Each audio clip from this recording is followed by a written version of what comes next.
Welcome, everyone, to another episode of the Powerhouse Podcast. I am super excited today as I have just an amazing rock star joining me in the ring today. And we're going to talk about, how leadership's a choice, and we're going to talk about stepping into a bigger game. And I'm super excited. So before I introduce my fabulous guest, let me just welcome and say hello to Sheryl Kline. Sheryl, welcome. Glad to have you here. Thank you so much. I'm really glad and proud to be here. Awesome. Well, as you know, this is our space to have the deeper conversation. This is where we get to have the courageous conversation around what it means to truly be a leader today in our environment and everything that's going on. It's also the opportunity for us to step into a bigger game by starting to say yes to ourselves. So I am super excited because Sheryl and I get to play in a few spaces together. We actually met in a mastermind that we are in. And so let me tell you a little bit about why I'm so excited to have her as a guest today. Sheryl Kline is a high-performance coach, published author, speaker, and mother of 3 great kids who are in high school and now college Division I student athletes. She is the CEO and founder of the Zone Lab LLC, and her area of expertise is mental toughness for women in the workplace. She has worked with world-class athletes, students, and business individuals. She also has sat on panels and conducted local and global workshops at Google Ventures, Autodesk, Microsoft, Pixar, VMware, and Bank of America, San Francisco Women in Leadership Group, to name a few. In addition, Sheryl has been featured host for a Watermark Women in Leadership webinar series, and she is a Thrive Global contributor. Her book, Zoned In, The Mental Toughness Required for a World-Class You, is due out later this year. When not sitting on panels, speaking, or coaching, Sheryl enjoys watching her kids compete, running with her Black Lab, and just about anything outdoors. And so as I could go on and tell you more fabulous things about that, again, let me welcome Sheryl. And curious, as we're starting the show today, Sheryl, talk a little bit about how you've gotten into this space around mental toughness and what that means, and how your journey's brought you to a place to really be an expert in that field. I'm really glad that you asked that question. So a lot of times when people are really deeply passionate about something, it comes from either an experience they had or someone who's inspired them. And for me, it was my dad. I struggled. I did pretty well in school and pretty well in my sport as a young person. But whenever it came down to moments that really mattered, whether an important test or national competition, I couldn't show up and deliver. My dad said, you just need to be resilient. You just need to focus.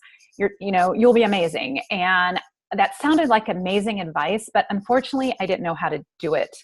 And so I practiced harder than anyone else, it felt like. And it was so disappointing and so frustrating that I really dedicated the last couple decades of my life to figure out how could Olympians train their entire life and have a few moments to shine and actually give their best. I wanted to know how to do that and share it with others, because we all have our own Olympics and we all need to show up and deliver. So I wanted to make sure that other people didn't have that same struggle. Awesome. And I love how you reference that we all have our own Olympics. I think sometimes we allow ourselves that space to cop out, that we think leadership or that ability to excel is only for the select few, right? Instead of realizing that we all have our own marathon or our own Olympics that we're competing in. And so I'm curious, as you went through that journey, as you really, it's one thing to hear it, right? We hear a lot of things that sound really good, and then being able to actually execute and put some kind of action around that sometimes gets to be the very thing that shuts us down. So I'm curious, as you explored that and as you looked at what your own Olympics were to drive further, what was really the catalyst to help you start putting the pieces in place that it wasn't just lip service that you were hearing on one side of the equation, but it was really something that you felt you could embrace and start putting those actions into creating a greater momentum for yourself?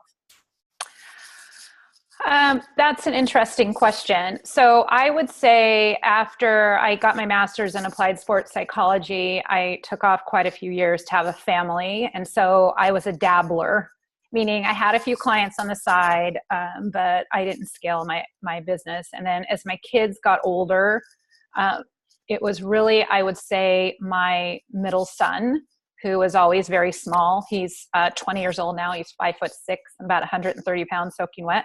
But he had a dream to play for the University of California on the tennis team. And everyone always said, there's no way. Go play D3 because that's where you might actually play. But I sat down with him and we got a plan in place. And I taught him how to be mentally tough. And he put in all the effort. I can't really take credit for all that. But he created his own destiny and he worked every day like it was possible for 7 years. And right now he is a sophomore on the tennis team at the University of California.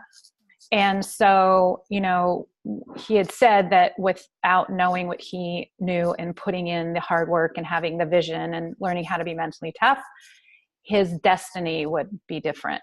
And so I really believe that we are only limited by what we think is possible.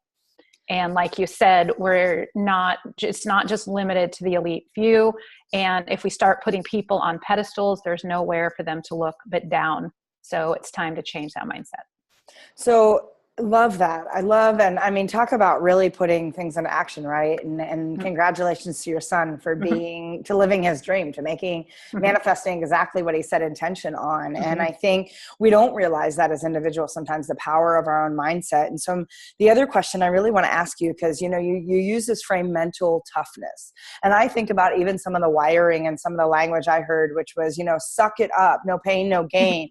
And so how do you distinguish what mental toughness is? Because in knowing you, I know that that's not how you equate mental toughness. And so really would love to have you define that space, because I would gather that others that are listening probably are like, oh, great, it's that no pain, no gain. I got to suffer at all costs. I've got to, you know, kick it into gear, suck it up, buttercup kind of things. When I think when you say mental toughness, you're talking about something different. Yeah. So mental toughness, I'll tell you what it is. So there's about 30 plus years or almost 4 decades of research that actually has proven that there are some very important things when it comes to us being mentally tough. And what it means is so we can plan for what we want and gain more clarity. That's what part of what mental toughness is, not to oversimplify. The other part is how to not just manage our thoughts and emotions, but use them to our benefit. And so there's a process which I've created, which is called the Zoned In Mental Toughness process, the Zoned In Mental Toughness Framework, excuse me. So it's just a process that people go through, and we don't have the time to go into it right now. But it teaches all of the most important tools that I teach world-class business people and world-class athletes. And it's something that any of us can learn. Anyone who is ambitious, anyone who wants more, wants to take the next level, it's a process that they can go through and learn. Excellent.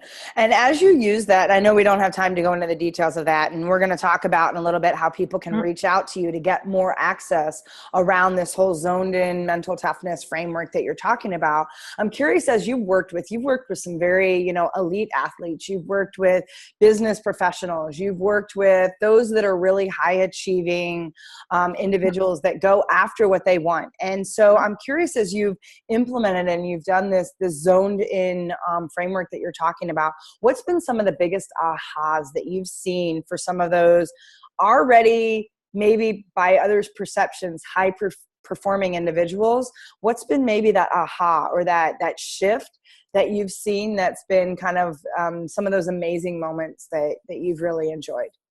Well, I will tell you one that was amazing. So I went in the last couple decades, I worked from world-class athletes and then I worked with teams for quite a few years. And a handful of years back, a friend of mine who's a senior leader at Autodesk said, I want you to sit on a panel for the 50 most promising women in high tech, because the topic is mental toughness for women in technology. And I said, oh, you know, thanks so much, but I work with kids. And then we went back and forth, and she says, these women are very busy and have complicated lives. If you can teach this to a 16-year-old, you're just right. And so anyways, and so I said, well, I teach it for a living, so I should be able to, you know, pull it together. And so I sat on that panel and I prepared, and I used, because I'll be very transparent, petrified. I was in between a 30 under 30 and then also a woman who was extremely pedigreed and worked with all the CEOs. And And so I really prepared, and I said, I'm going to walk the walk because there might be something I know that can help these women. And it went over very well. And what I told these women is that they're multi-sport athletes. And especially we have to switch gears all the time within our work, between our family and work. And I said for these women in particular, they had to show up to venture capitalists, who are typically men, after they have poured their blood, sweat, and tears into their company, and either their dream lives or it dies. So that is their Olympics, and they need to know how to level up in that moment. And so that really resonated with them. And I made sure I looked really good. I had on a black Diane von Furstenberg dress. So all else went up and stuff. Anyways, that really resonated with them, and it blew up a whole nother arm of my business. And that's another reason why it was an aha moment that no matter what people achieve, we always have something that's valuable. So let's not have limiting beliefs on how we can serve. And so since then, that's when I started, done work with Autodesk VMware. I'm just kind of moving through a lot of the tech companies in Silicon Valley right now, and on a mission to support and empower 10,000 women to be mentally tough. So that was an aha moment that we are only limited by what we think is possible. And also an aha moment, how important to me what I teach is, because I use it. Yeah. And I mean, so much goodness in what you just talked about. And first and foremost, I just really want to honor and celebrate the fact that you even got vulnerable here, sharing that story, and talked about how you were petrified in that space and making those decisions. I think, there's so many times people see the work that we do and see us out there in the teaching and the education and, how we choose to show up. And they say, yeah, that's easy for you, Sheryl. You got your stuff together. And inside, I tell people all the time, there's that notion of being the duck underwater, right?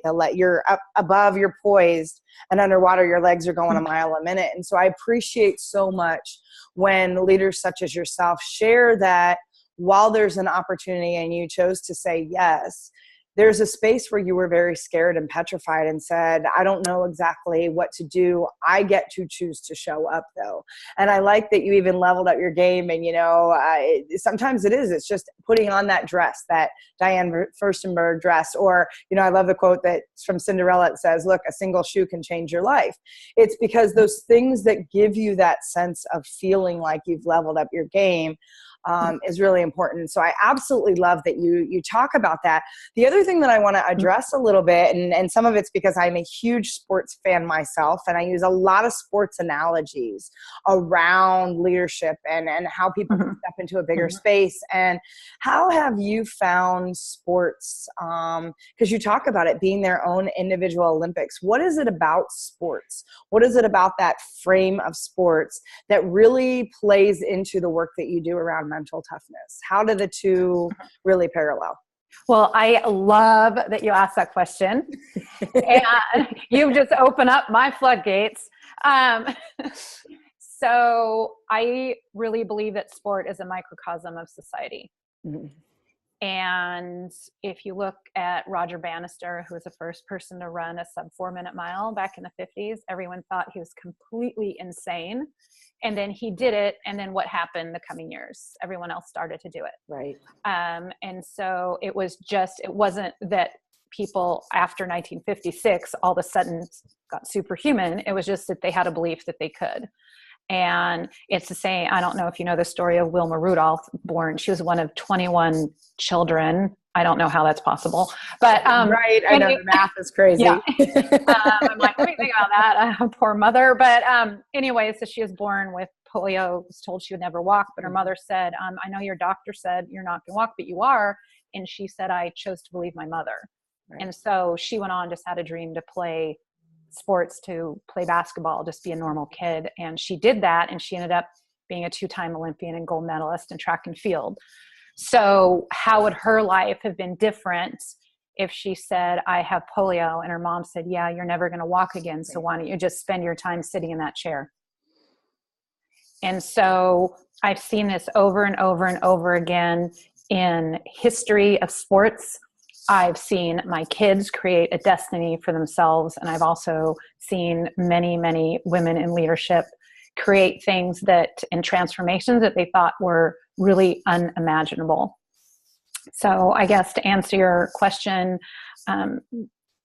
there's just so many parallels between sports and so many lessons to learn and so many miracles that we've seen in sports, which really aren't miracles at all. And so it's time to start learning the same mindset that world-class athletes know and have, so we can start manifesting what we want and what we deserve.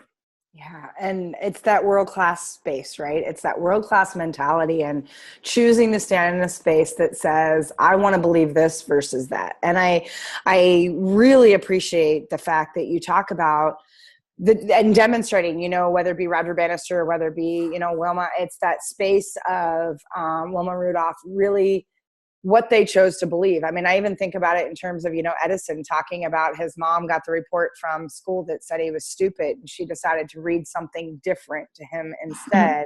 And it's that space of where we tap into. And I know even just recently I was watching the highlights. I have not been watching the Olympics. I haven't had time for it recently, but I was watching the highlights of Shaun White the other day, who they were talking about. He's just not human because of the way he can take that snowboard and just, it's insane. But when you think about when you don't put those limits on yourself, what's really possible. And so talk a little bit about what are some of the common limits from a mindset perspective that you've seen hold some of the women back that you've worked with, especially when you've worked in the corporate space or you've worked with, professionals. What has been some of those limits or that belief that has stopped them from stepping into their greatness? That's a good question. I would say, let me take a step back. There's some things that we have in common with world-class performers and some things that are a little different. One thing that we have in common is that we all experience anger, fear, doubt, frustration, these negative emotions. But the things that world-class performers know how to do is they know how to manage their emotions and use them to their advantage. And so that being said, the biggest issue that I see when people get stuck, when they are getting their own way of getting to the next level, is they're stuck in the past or they're a little wrapped up in the future. So in other words, they're not in a flow state. They're not in the zone, so to speak, because that's when we perform our best. So I'll give you an example. If I speak my mind or speak my ideas, what if they're not received very well? Or what if I step on someone's toes? Or what if they think this? Or what if they think that? So that's getting into the future, and that gets into people's way. And that's something that world-class performers, they know how to recognize it, release it, and then adjust themselves back to what I call 12 o'clock, which is so they can be in a zone or a flow state and get back to the business of what they have control over to get better. Then the backside of that is people who get a little overly focused on their mistakes or errors. Those are things that happen in the past.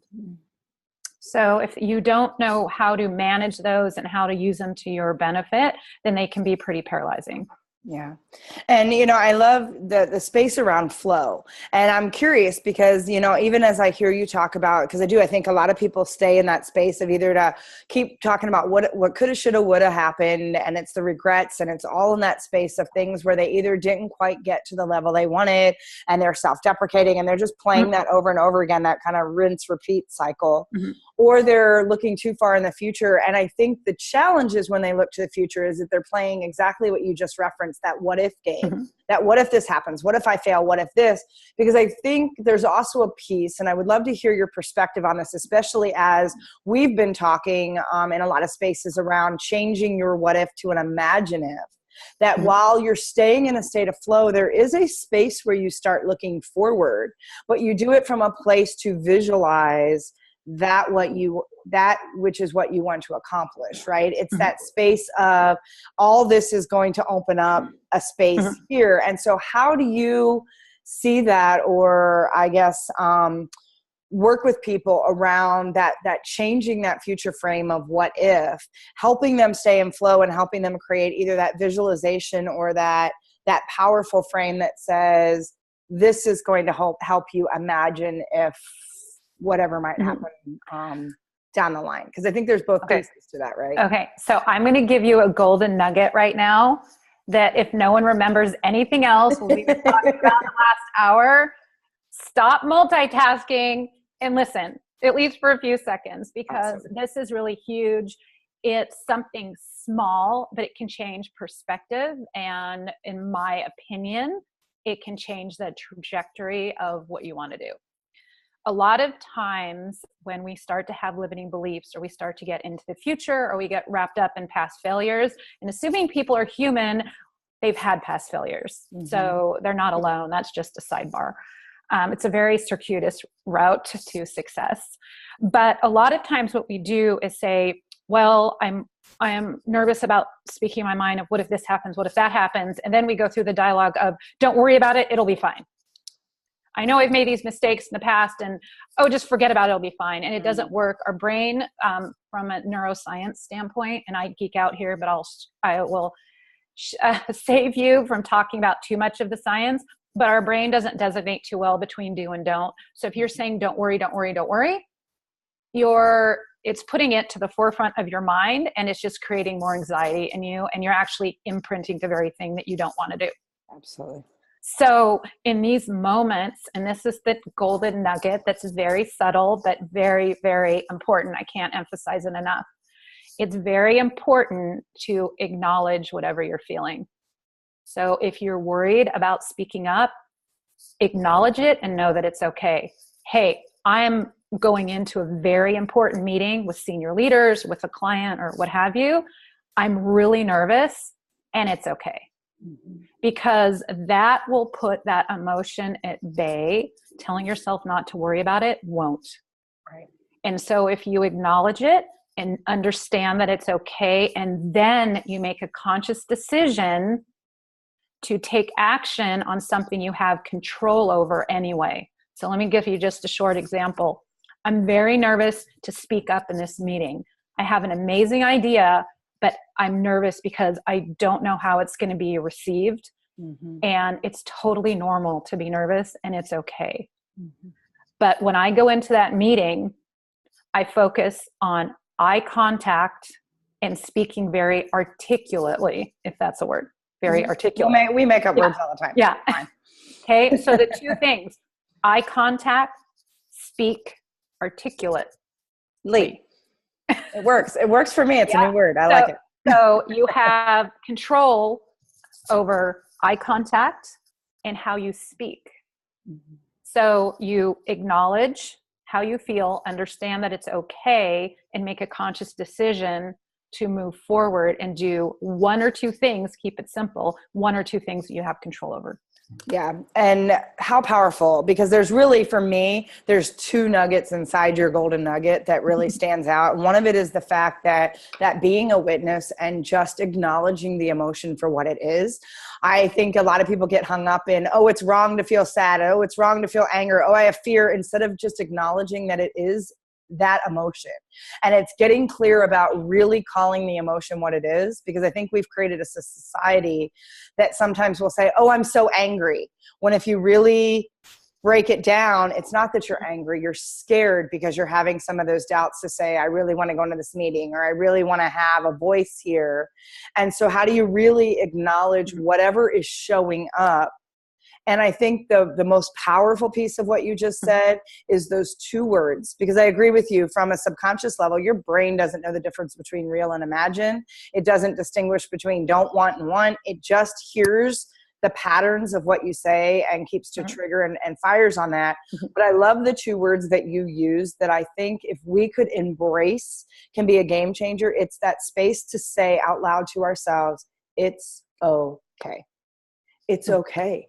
It's okay to feel this. It's okay to have this happening. It's okay that I just failed. It's okay. And give yourself that space to breathe through and really take on that frame of it's okay. You're okay. And it's amazing because I'm sure you've seen this as well as you've worked with people. Sometimes those words can do a tremendous amount to change the level of anxiety, the level of overwhelm, the fact that people are breathing very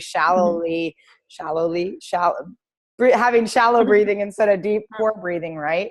Because they haven't really embraced those two words. I think the golden nugget there is that you're okay. It's okay. Acknowledge what's showing up and then know that it's okay. And I just think how beautiful and powerful that is. And, you talk about wanting to impact 10,000 women and help them step into a place to be mentally tough. So what does that look like as you start thinking about your big imagineif, as you start daring to go bigger? What does that really look like for you, Sheryl?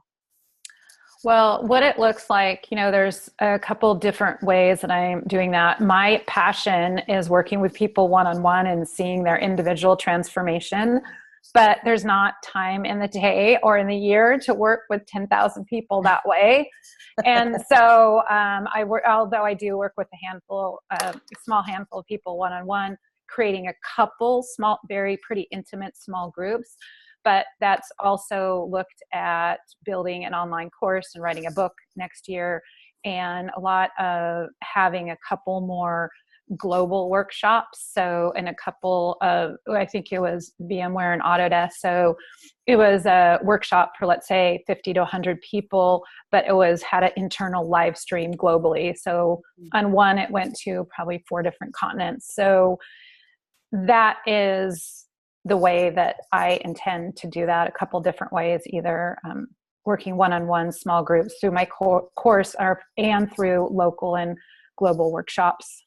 Beautiful. And so for those people that are listening right now that are getting really kind of filled up and are getting curious about how they can step into a deeper space to open up that mental toughness for themselves, what's the best way that they can connect with you, reach out to you, take action to really learn more about what mental toughness could look like for them?